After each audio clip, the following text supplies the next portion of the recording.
Le Mac d'Esther, c'est toute l'actualité du parc technologique de Limoges. Au programme ce mois-ci, le programme Pi pour ne plus être fâché avec les maths. À suivre, le showroom d'Esther, un bon endroit pour une rencontre. Et la rediff avec l'application Itopo pour les pros des travaux publics. Le Mac d'Esther, c'est parti.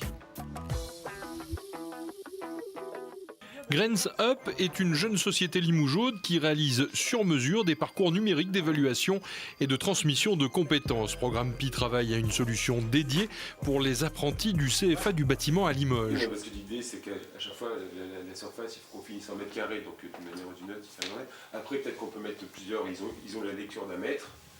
Il va y avoir une réponse où c'est 1,02 mètres. Alors là, on est en train de se pencher sur une situation de la finition dans le bâtiment.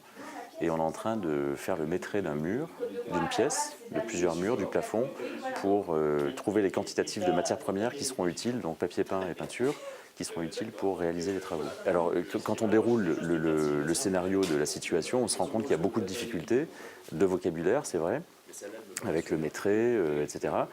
Mais il y a aussi les difficultés d'enchaînement des étapes. Il faut faire des étapes très très simples. Il faut faire des étapes où on teste une seule compétence. Donc tous les débats auxquels on assiste depuis tout à l'heure, c'est vraiment l'objectif, c'est vraiment de trouver, de décomposer la situation en étapes élémentaires. Moi, le programme Pi, c'est surtout pour dédramatiser les mathématiques. Parce que les jeunes qui arrivent chez nous sont en général des jeunes en échec scolaire. Parce que maintenant, sur une classe, le pourcentage d'apprentis qui fait ça par choix, il est très faible. À part le fils qui reprend la boutique du papa. Mais sinon, il ne faut pas se le cacher, ceux qui arrivent ici, c'est parce qu'ils n'ont pas réussi ailleurs. Pas que c'est complexe pour eux, mais oh monsieur, c'est pas mon boulot, ça, c'est celui du patron, ça. Voilà, ça s'arrête là. C'est l'occasion de dire que pour travailler dans de meilleures conditions, il faut comprendre ce qui se passe avant. Ben, bien sûr, évidemment qu'il faut comprendre ce qui se passe avant, sinon on ne peut pas évoluer. Donc c'est bon pour ça. On mettrait la fiche pédagogique attachée à l'étape, à la brique 5. Ouais. Donc là, on a fait la première étape, si on est OK. Oui. Le bilan de ça, c'est donc grâce à mon travail dans la première étape. J'ai calculé la surface des... Alors j'ai mesuré, réalisé le maîtrais de la pièce, c'est ça? Alors nous, on est là, pourquoi? Parce que les formateurs, les enseignants sont au contact des vrais besoins des gens qui vont devenir des professionnels. Donc ils se rendent compte des difficultés qu'ils ont tous les jours à transmettre les compétences. Et néanmoins, dans le groupe de travail que vous voyez derrière moi, nous avons quelqu'un qui a travaillé réellement en situation de peintre, de finition de bâtiment, et qui est devenu formateur. Ce qui fait que lui, il a lui-même vécu des situations, il sait de quoi il parle. Et la formatrice en mathématiques nous apporte la garantie qu'on va être rigoureux dans les concepts mathématiques. Après plusieurs séances d'échange avec les formateurs, retour au bureau pour mettre en forme les différents éléments du test et des exercices. On pourrait dire que c'est du e-learning, mais on a un parti pris qui est un petit peu différent. C'est-à-dire qu'on considère que le e-learning n'est pas toujours efficace en fonction de la population à laquelle on s'adresse. Donc nous, on pense qu'il faut faire des outils qui sont à la disposition du formateur, et le formateur les utilise de la manière qu'il va juger la plus efficace pour obtenir son résultat de transmission de compétences. Donc parfois, c'est de l'autonomie face à un ordinateur, mais parfois aussi c'est du tutorat. Donc on va avoir un ordinateur avec un support e-learning qui va se dérouler, qui va être interactif avec l'apprenant, mais on va avoir le formateur en tuteur derrière qui va accompagner, expliquer, tutorer. Moi, je fais le lien vraiment entre les réunions de travail de l'équipe projet et puis la construction du parcours numérique. Et donc, en fait, j'utilise un squelette en fait, de la situation que je vais mettre en forme à travers des briques. Alors, on utilise beaucoup de supports. On a déjà interviewé en fait, le formateur professionnel pour mettre en contexte l'apprenant dans cette situation métier qui traite des matières d'œuvre à quantifier. Ensuite, on utilise des vidéos d'animation pour essayer de divertir et de motiver l'apprenant et de mettre en lumière la problématique qui est souvent relevée dans ce genre de situation.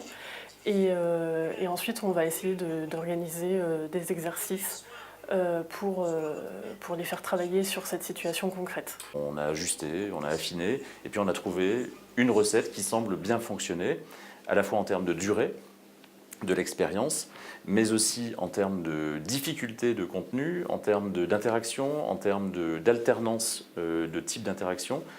Tout ça est très très compliqué à régler parce qu'il faut qu'on s'adresse au plus grand nombre, mais en même temps, il faut qu'on soit efficace, donc c'est un équilibre à trouver. Et pour vérifier le nouveau parcours, rien de mieux qu'un test grandeur nature avec des apprentis en cours de formation.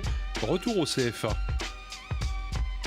On a une pédagogie de l'alternance, donc on doit prendre en considération l'ensemble des parcours et des personnalités de chacun de nos jeunes. Ça veut dire qu'on a des jeunes qui sont parfois soumis à quelques difficultés et on se doit de proposer des choses justement pour résoudre ces difficultés. Et à contrario, on peut avoir aussi des jeunes qui ont des parcours beaucoup plus aboutis, en tout cas en devenir, et qui ont besoin d'avoir des choses plus approfondies sur les métiers. Et tout module effectivement spécifique de formation peut apporter une réponse à ces jeunes-là. Alors je vais regarder leur utilisation et la façon dont ils utilisent l'outil. Et puis on va également regarder si effectivement ils trouvent ça fluide. On leur a préparé un petit questionnaire et donc on va tester et éventuellement apporter des modifications en fonction de leur ressentiment. Je pense que c'est très intéressant et l'utilisation est simple.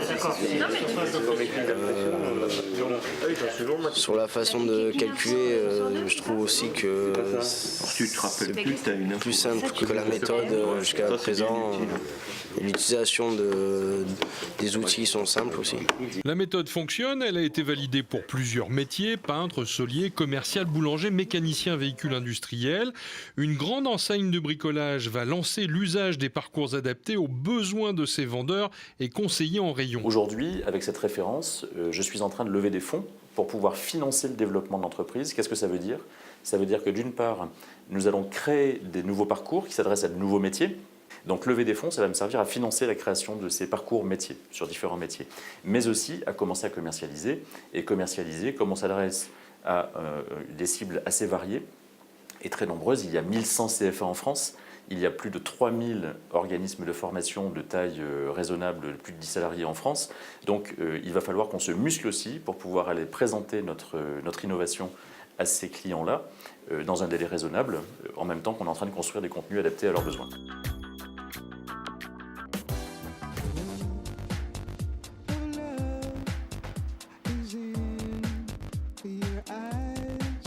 Esther Technopole propose à ses ressortissants et au grand public un nouveau rendez-vous, le showroom d'Esther, histoire de se connaître entre voisins.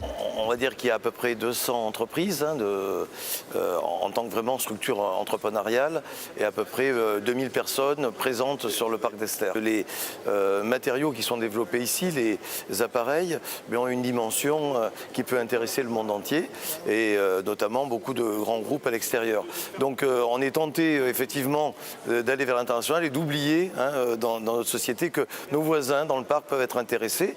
Et parfois, je crois qu'il est bon, et c'est aussi le rôle d'Esther, de pouvoir réunir ces gens. Ici, c'est un lieu où, à l'heure où on est, il y a d'autres entreprises qui passent, des salariés, etc., des chefs d'entreprise, et donc ils peuvent être tout à fait intéressés par les produits qui sont proposés ici.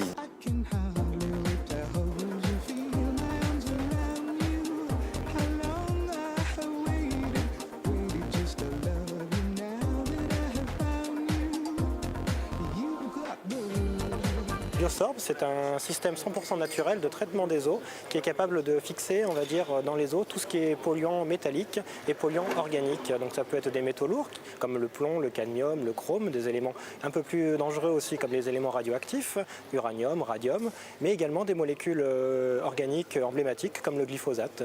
Donc ce produit est capable de retenir en fait ces polluants, tout simplement en laissant percoler l'eau au travers du dispositif Biosorb. Pourquoi venir faire une présentation sur le parc d'Esther à 50 mètres de l'entreprise, ça sert à quoi ? Tout simplement pour se faire découvrir aux autres entreprises du parc qui peuvent peut-être avoir des problématiques qui sont liées à ce que nous on propose comme service au sein de la société Pearl, et puis peut-être tout simplement que les gens sont partis à l'extérieur alors qu'à quelques mètres de chez eux, il existe des solutions qui peuvent répondre à leurs problématiques. Notre produit, on a commencé à le vendre à l'extérieur du Limousin et justement on se rapproche du Limousin puisque c'est le le fait de le bouche à oreille fait que les technologies se revendent maintenant en Limousin, alors qu'au début, les premières ventes se sont réalisées à l'extérieur du Limousin. Les deux que je viens de rencontrer, je ne les connaissais pas.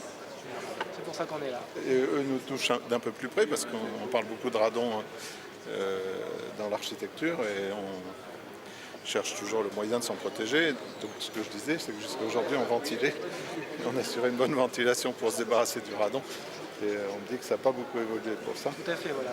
Mais pour les autres, vous avez des moyens de correction sur la radioactivité. Icalogic, à la base, on est un bureau d'études. Nous développons donc des circuits électroniques, des solutions électroniques pour des clients divers et variés. Et donc tout au long de ces années de développement de produits, mon équipe et moi, on a toujours été très frustrés par les instruments qui existent, typiquement les oscilloscopes et les analyseurs logiques, par leur manque d'ergonomie. Voilà. Et cette frustration nous a amené à développer un tout nouvel outil qui est notre façon d'imaginer l'oscilloscope en 2018. Le constat, c'est que Icalogic exporte ses produits à plus de 80%. On vend très peu en France et encore moins à Limoges. Donc c'est dommage, je pense que c'est important aussi de se faire connaître de ses voisins et de la région. Et surtout aussi pour dire haut et fort qu'à Limoges, il y a des produits technologiques ultra modernes qui se vendent dans le monde entier. Le cœur de métier de Luxeram, c'est proposer un nouveau matériau aux marques de luxe sous forme de céramique transparente qui possède des qualités proches du saphir en termes de résistance mécanique et de transparence, tout en ayant la souplesse de mise en forme et de coloration des matériaux type verre ou cristal. L'intérêt pour nous de communiquer localement sur le parc d'Ester, c'est de montrer aux gens àEster et à Limoges l'innovation qui se fait à Limoges. On a choisi d'innover dans le domaine de la céramique, mais dans un domaine qui n'est pas spécifiquement technique, qui est esthétique. Donc on a voulu communiquer là-dessus localement et c'est pour nous l'occasion de faire découvrir notre savoir-faire et de voir un peu quel est l'accueil localement de ce qu'on produit.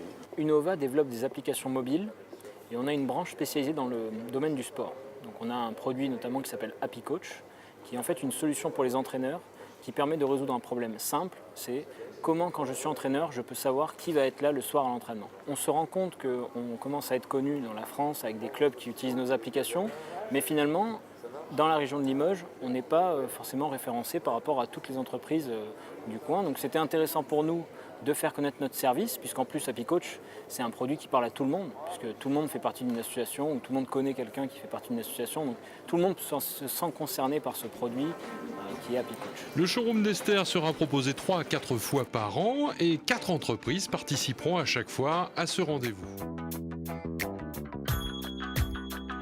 Dans les travaux publics, le plan, c'est la référence. Avec des photos, c'est mieux, c'est le principe d'Itopo, une appli développée àEster.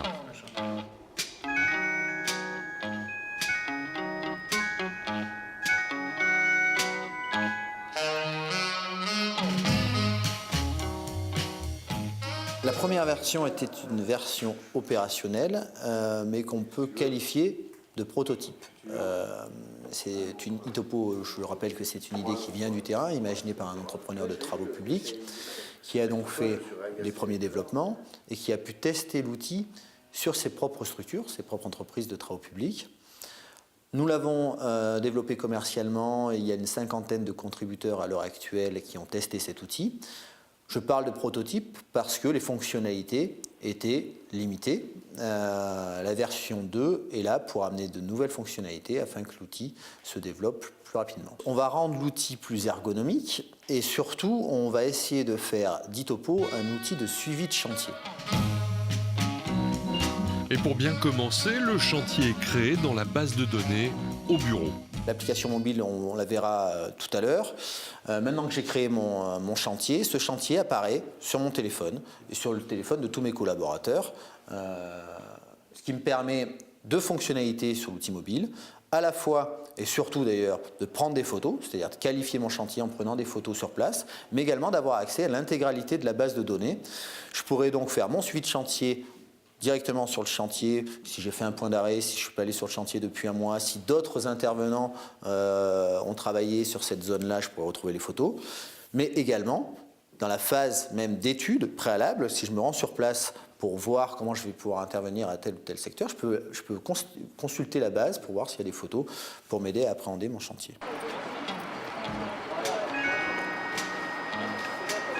Notamment avec la possibilité de faire plusieurs photos. Mais je vais te montrer ce que ça donne. Parce que là, moi, on a un esprit. C'est bon.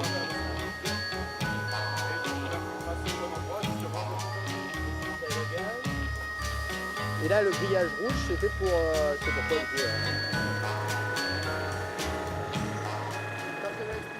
Facile d'utilisation, Itopo est presque ludique à l'usage. Le télécom, le gaz et l'électricité.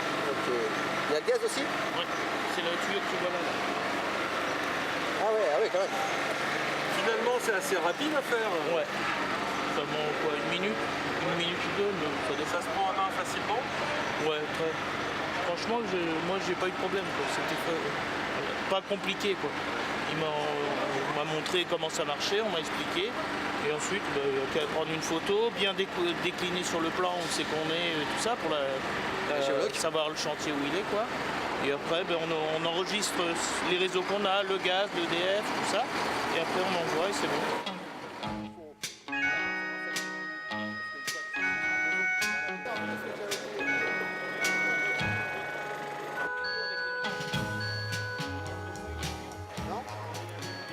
Là, pour la SOPCZ, il y a plusieurs intérêts.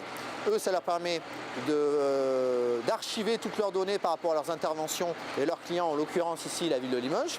Ça leur permet d'avoir une traçabilité de tout ce qu'ils font, comme en l'occurrence ici, renouvellement d'une conduite sur une fuite. Donc à terme, quand ils le souhaitent, ils peuvent savoir le nombre d'interventions qu'ils ont fait et les géolocaliser.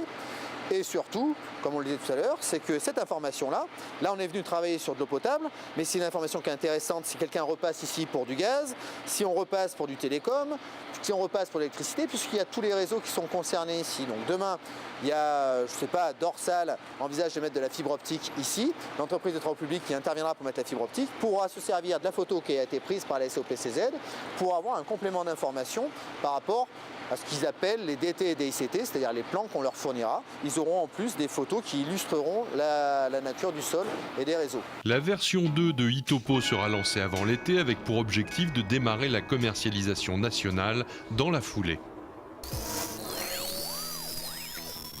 Le Mac d'Esther, c'est terminé. Rendez-vous dans un mois.